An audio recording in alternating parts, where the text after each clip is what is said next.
Case में PMLA court ने मुख्यमंत्री अरविंद केजरीवाल को 6 दिन की ईडी की रिमांड पर भेजा है और अब प्रवर्तन निदेशालय मुख्यमंत्री अरविंद केजरीवाल को दोबारा 28 मार्च को कोर्ट में पेश करेगी। इस बीच एक सवाल खड़ा हो रहा है कि दिल्ली में मुख्यमंत्री जेल के भीतर से किस तरह से सरकार चला पाएंगे और दूसरी ओर पूरे घटनाक्रम पर दिल्ली के उपराज्यपाल की भी नजर बनी हुई है। किसके पास क्या विकल्प बचता है, दिखाते हैं आपको पूरी रिपोर्ट में।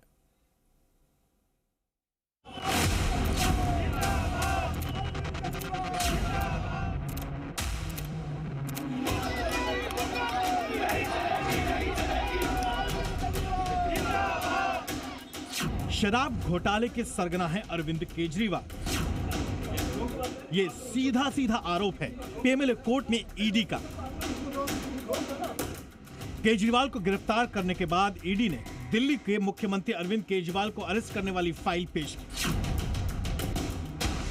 ईडी ने 28 पन्नों में गिरफ्तारी के आधार की एक एक बात अदालत के सामने रखी। ईडी ने साफ तौर पर कहा, केजरीवाल इस पूरी आबकारी घोटाले की साजिश के कर्ता धर्ता और सरगना हैं। केजरीवाल शराब नीति के एवज में रिश्वत लेने में शामिल रहे हैं। केजरीवाल आबकारी नीति के निर्माण में सीधे शामिल थे। केजरीवाल चुनाव के लिए 100 करोड़ की फंडिंग चाहते थे। पैसा साउथ लॉबी से दिल्ली आया, फिर यहां से गोवा चुनाव में इस्तेमाल हुआ। इन आरोपों की पुष्टि के लिए हमारे पास न केवल बयान है बल्कि कॉल डिटेल्स रिकॉर्ड भी हैं। यही वजह है कि ईडी ने अदालत से केजरीवाल के रिमांड की जरूरत पर दलील दी ताकि पूछताछ की जा सके। लेकिन अब बारी केजरीवाल के पक्ष की थी तो अभिषेक मनु सिंघवी ने ईडी के एक्शन पर सवाल उठाए। उन्होंने कहा कि रिमांड यूं ही नहीं मिल जाती, उसके लिए कोर्ट को आश्वस्त करना होगा। ईडी का कहना है कि आगे मनी ट्रेल का पता करना है।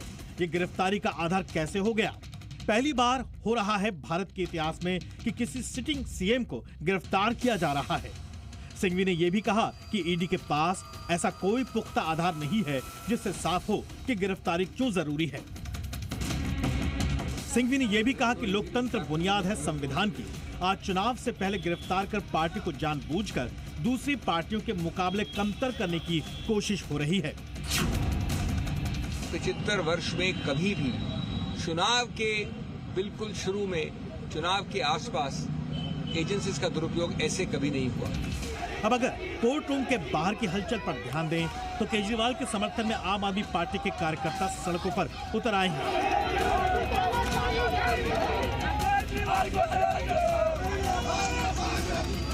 दिल्ली में कई जगह धारा 144 लगी है।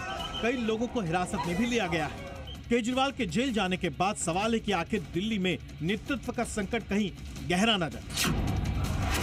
ऐसे में अब आपको बताते हैं कि किसके पास क्या विकल्प है।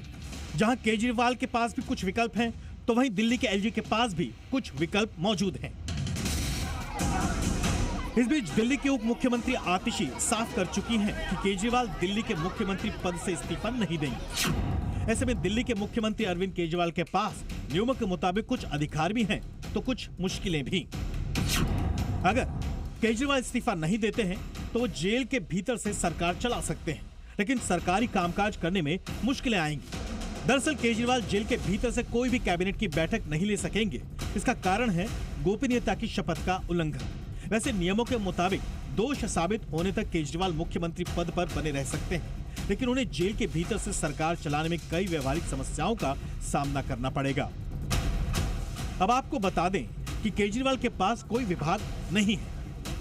सबसे बड़ी बात आती है कि मुख्यमंत्री के अपने एक प्रोटोकॉल होता है। मुख्यमंत्री अगर प्रोटोकॉल होता है तो जेल में उन्हें कैदी की तरह कर, क्योंकि जेल में कैदी का कोई प्रोटोकॉल नहीं होता। जेल में उसके जो डूज एंड डोंट डिसाइडेड है जेल मैनुअल में, उसी के हिसाब से चलता है। इस बीच दिल्ली हाईकोर्ट में अरविंद केजरीवाल के खिलाफ मुख्यमंत्री पद छोड़ने को लेकर भी जनहित याचिका लगाई गई।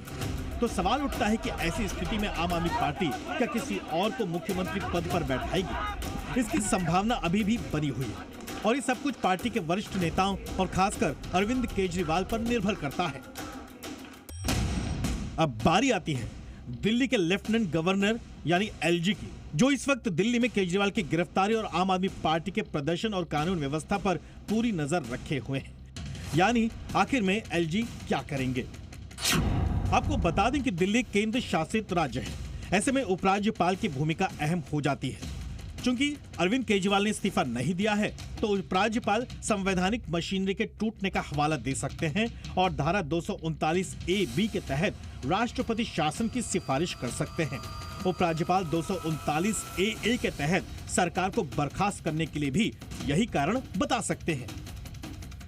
एलजी अगर उसको प्रपोज करते भी हैं, किसी भी परिस्थिति में कहते भी हैं कि भाई यहाँ संवैधानिक संकट पैदा हो गया, तो वो समझ, क्योंकि इनके पास मेजॉरिटी है विधानसभा में अपनी, तो ये भी एक विषय है। तो हाँ, केयर टेकर जैसे डिसीजंस लेना है, डिसीजंस लेने के लिए एलजी के पास जो कि संवैधानिक अधिकार है, कुछ डिसीजन ले सकते हैं पब्लिक इंटरेस्ट में कि वो जेल के अंदर है। वैसे उपराज्यपाल के मन में क्या चल रहा है, इस पर तस्वीर फिलहाल साफ नहीं, जबकि आम आदमी पार्टी में आगे की रणनीति क्या होगी, इस पर मंथन गहराई से चल रहा है। ब्यूरो रिपोर्ट, जी मीडिया।